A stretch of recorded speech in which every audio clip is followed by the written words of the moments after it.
Тауық бар жерге үш бәле жоламайды. Періштені көргенде әтеш шақырады. Мұхаммед пайғамбар миғражда үлкен қоразды көріпті. Ол ұлық Алланы мақтап, мадақтап, зікір айтып тұр екен. Сахар мезгілі жақындағанда жерге түсіп, «Ей момындар, тұрыңдар, зікір айтқын сахарда, хаққа құлдық қылыңдар, нұр таратып жаһанға» деп шақырады екен. Оның дауысын естіп, жер бетіндегі барлық қораздар жұртты оята бастапты. Қораздың сахарда шақырғаны Алланы еске алғаны екен. Ән Хазірет миғраждан келген соң сахабаларына: «Тауық асыраңдар, сауабы мол болады. Тауық бар жерге үш бәле жоламайды. Жын перінің шәрі келмес, сиқыршының дуасы өтпес, бақсының жыны жетпес» деп насихат айтыпты. Содан бастап мұсылмандар тауық асырауға мән берген екен.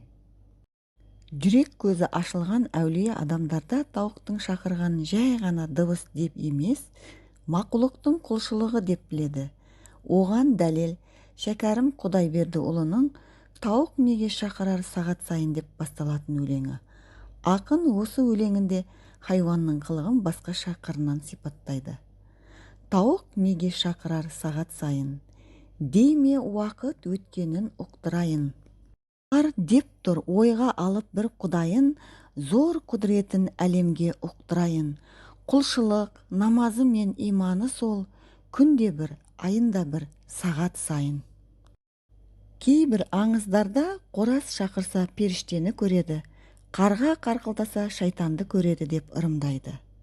Таң қылаң бере бастағаннан оятатын әтештің дауысы азанның даусындай емес пе?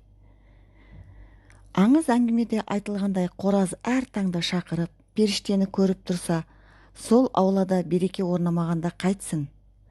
Ала таңнан оятатын әтеш пен тауықтар бар жерге шынында да үш бәле жоламасын.